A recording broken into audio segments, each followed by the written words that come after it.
Miami-Dade College, pretty amazing place. Love to be here. Another one of the great privileges that we have in developing a program is seeking the best faculty in the world to come be a part of this. And you're going to meet and greet and eat with Chef Jose Casals today. Thank you, Chef. Hi. Good afternoon. Are we ready? Well, my name is Jose Casals. I was born in Ponce, raised in the island, Puerto Rico. So I'm very happy to be doing the demo here today. I actually moved to the States when I was 18 to come to college, and I stayed. And now I am part of this great institution, teaching culinary, teaching what my passion has been for many, many years. So I think it's just a great opportunity for me to showcase some of what we do in Puerto Rico. The buffet, and as you can see, you're gonna have some aguacate with tomato, which is avocado with tomato, and a passion fruit vinaigrette. You're gonna be able to taste some tostones with a nice ají limón sauce. Ají limón sauce comes from usually is more known on the north. I made a little pernil. I also made some arroz con gandules, which is a very holiday dish, and I think you're gonna enjoy that one a lot. And for dessert, and I'm sure you're probably staring at them, and I know you probably just want to skip that whole part. We made some coconut flan. I'm from the South. The South is it's a little hotter, a lot of palm, sugar. There's a lot of coconut that we use. So I want to put that there. And also a tembleque. Tembleque is a very, one of those dishes that my mom used to make over and over again. It's a very soft dessert. You're just gonna really enjoy it. Well, today I want to demonstrate how to make an arroz con gandules. Arroz con gandules is a very common dish, very common in the holidays. It's really something that we embrace. We see it over and over again. When I go home, and a lot of people, they always asking me, Chef, what is your favorite dish? And I gotta say, probably my mom's arroz con gandules. You know, it's just just can't get any better than that. It's the way that the ingredients, the love, takes me back many years, you know, back where I was, back where I grew, you know, those days. Now, with in between my demo, I want you guys to interact with me, ask me questions, maybe about the cuisine or the culture or some of the other, you know, or maybe other questions you may have. I think this is important, so we can do it together. And then when the arroz con gandules is cooking, I want to show you how to do some tostones. Tostones are good, right? So we're gonna make some tostones, you know. But first of all, let me start with the ingredients. Long grain rice. You have to have some. In my recipe, I'm using 3 cups of long grain. This is part of the Spanish influence in the island, the capers. And capers is really something that we use. So a little bit of capers. In this case, I'm gonna use maybe about 1/4 of a cup of capers. Son gandules, right? We know what they are? Are they? Yes, the green peas, right? These ones, this is an African influence that was brought in many years ago. Pork. Pork actually is an American influence that was settled in the early, when they came in, early after 1898, and we became part of the United States. Then we have some oregano, but in La Isla we use culantro. And culantro is a really, it's different. I'm sorry, cilantro, culantro. Totally different flavor, but this is what we could get. A little bit of oregano. And your base, we're gonna use what we call a recaíto. Recadito is usually something we use as a base for most of the sauces, for the beans, for the stews, for what we make. The recadito is a combination of peppers, onions, a little bit of garlic, aceite de oliva, which is olive oil, and we use a little habanero pepper that we use just to give it a little bit of a spice to it.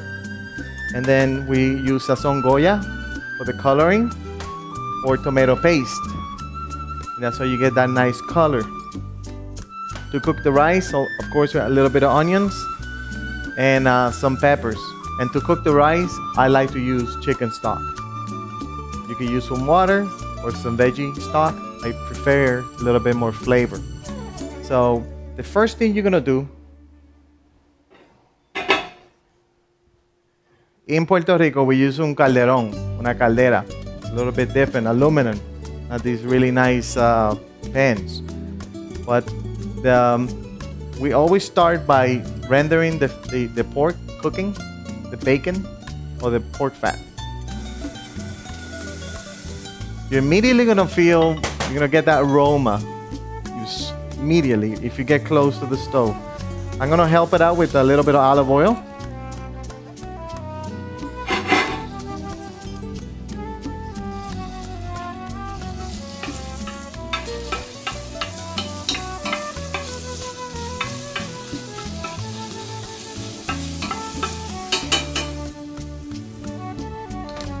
And you really want to make sure you cook it. You cook the pork or the bacon through. You want to get that to a level where it's still almost crunchy. So render and cook slowly.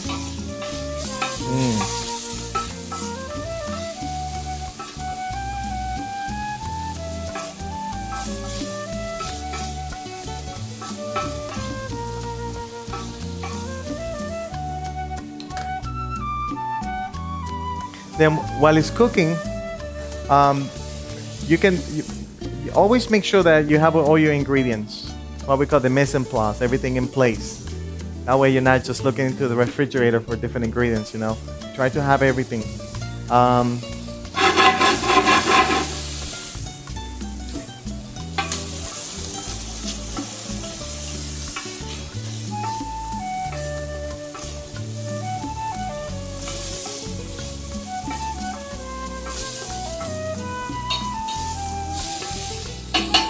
Just about another minute, and while it's refrying, we're gonna add the recadito.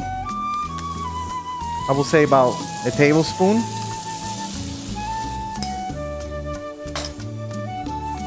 Let it cook together.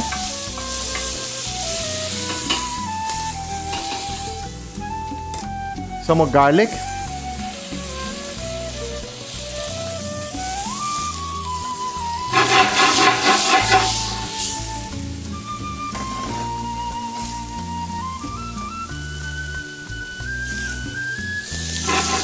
Tomato paste.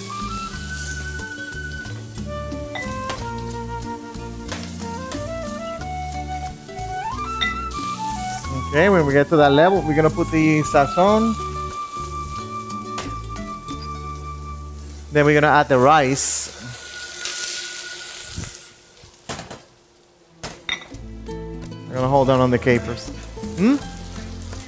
No, I didn't clean it. I just added like that.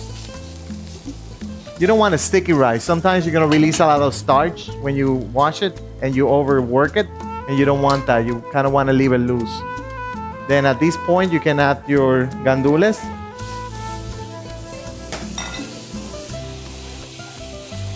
Yeah, you gotta bring it to a boil. I don't hear. Yes, the liquid now.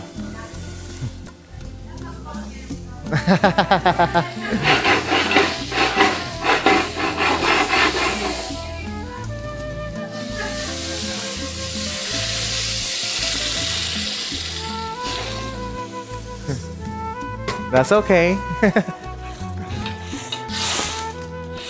So what you really want to do, you want to make sure that all the ingredients, you combine them. You're sort of sweating extracting some of that flavor. And then as it's cooking together, you're gonna notice that this will all the flavors will blend together. At the end, I'm gonna be adding the peppers, and then I'm gonna be adding my fresh herbs. Why at the end? When they're fresh, they're the best. They give you the best flavor. The longer you cook them, the more you're gonna extract flavor, and the least you're gonna have at the end. So don't treat it like tea. Always at the end, nice flavor.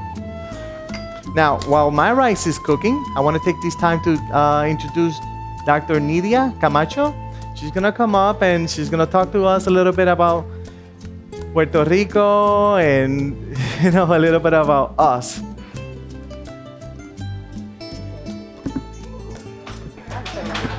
Ay, qué rico.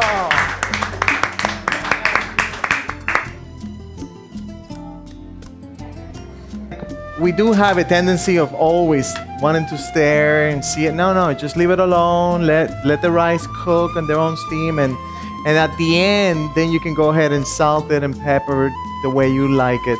At this stage, you can go ahead, if you're gonna present it, you can put some peppers for color.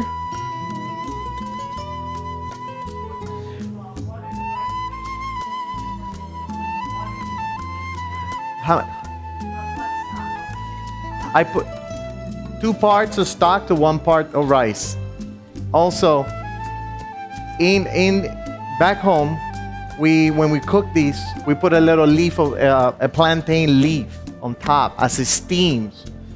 So something I couldn't get, but I do want to say it. If you do go to the market, you want to make it real traditional, you definitely want to make sure you put some of those leaves there. And I'm just adding the last little touches to the rice. A little bit of extra virgin olive oil.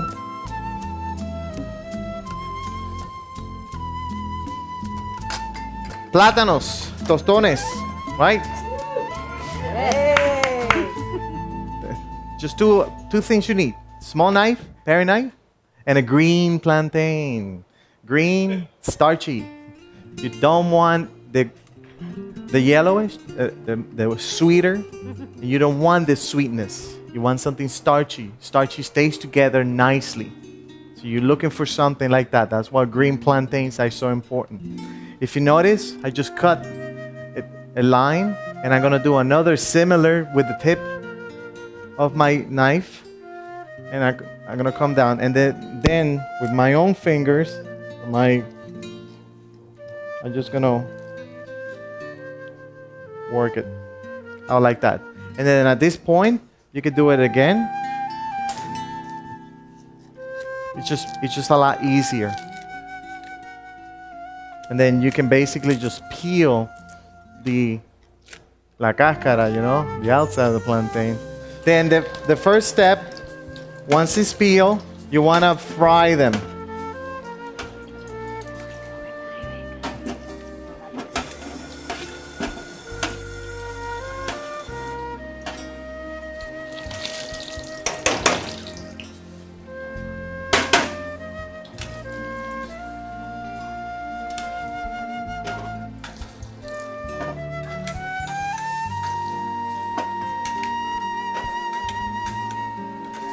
Now you're just gonna do a few as the demo. You can take usually you want to use una tostonera, which is their wood, or you can use some, if you're gonna make some mofongos too or anything like that, you can smash them with a pilon. But in this case, I don't have a tostonera, and I'm sure some of us don't have one, so I'm just gonna show you how another way you could do it, which you can take the back of another plate and then just smash them.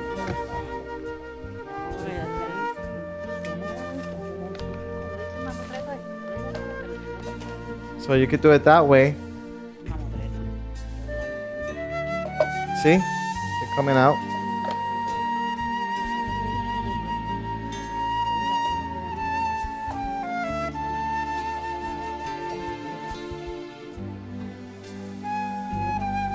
And then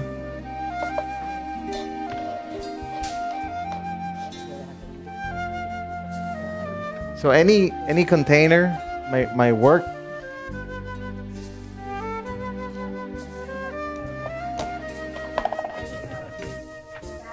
The second time you fry it, I mean you want to let it fry maybe about 30 seconds to a minute. I believe the oil is about 350 degrees right now. And then we usually season it right the moment you get it off the fry later. You want to season your plantains. You want to season that food. In this case, you can use some adobo. You can use adobo with achote or adobo with pepper. It is up to you. I like achote and pepper. Of course, you want to get rid of the excess fat.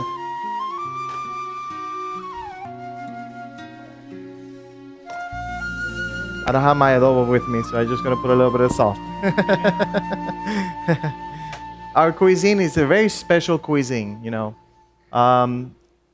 Being an old country, we had the Indians, the Arawak, the Taínos. In the south, the Ponce, very dominant.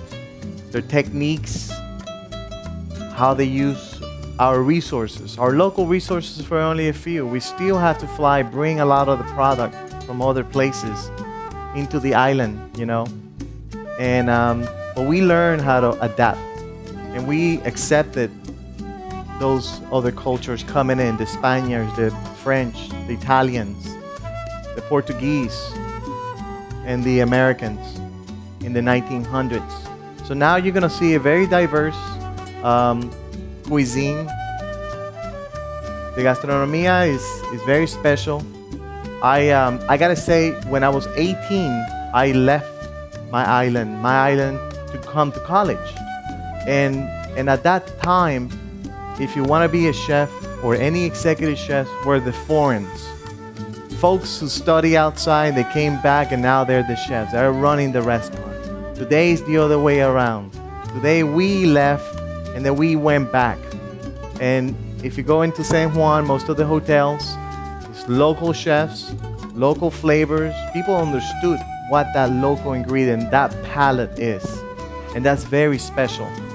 Special for us, for people like me, that I can go to San Juan and it's not just about Willow Bennett in the Museum of Arts, but I can go in Roberto Treviño in the Viejo San Juan, or I can go to the Hilton and shake the hand of a Puerto Rican chef, which is a really good thing. In my memories, I mean, I love Guabate. Guabate is known for the lechon, you know, the lechon asado, a la varita, you know, the barbecue pit. Every time that I go, I always make a stop. You always go through that little road up the mountain. It's really nice. Be careful. Have a little lechon, some arroz con gandules. Yuca. I mean, yuca is such a staple, you know. Our root, malanga. We love these items, you know. We cooked it with so much pride. We add them into our dishes, you know. Sancocho, you know, when you're a little bit sick, right? Surullitos when you go into La Palguera. Or when you go to Piñones and you see like the carrucho, which is the octopus, the little ceviches that we make right on the coast. The coast, a lot of fish, snapper, ahi, lobster, spiny lobster, big shrimps, right? Piononos with the sweet plantains and the little bit of the layers of cheese and ground beef. That makes it special. That is what's special. That's my invitation to you. When you go there, go local. Go to the market. Go to Santurce and be in that market. Or go into the Piñones right next to the airport. Or go to Loquillo and have some surullitos and arepas. You know, well, our arepas a little bit different, but yeah, bacalaitos. Go to Ponce, where I'm from. You know, go to Yauco, buy some coffee. You know, coffee there is so special. Go to Maya West and have some besitos de coco, some brazo gitano, which is our roll pastry with guava, a little bit of cream cheese. And of course, if you go to Rincon, you have all those beautiful seafoods. You know how that goes. A lot of oysters. I remember growing up going to in Maya West and Boquerón, my father used to stop on the rice and just before we got there and just order oysters, shock them right in front of you, just $1 for a dozen oysters. And that's the stuff. Anyways, I do want to invite you to enjoy. We have a lot of great product. Flan, tembleque, pernil, I just have to slice it.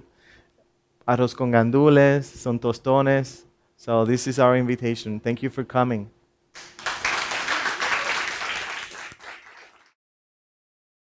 This program is brought to you by Miami Culinary Institute at Miami-Dade College. For more information about the schools and the culinarium program, please visit www.miamidadeculinary.com or call 305-237-3276.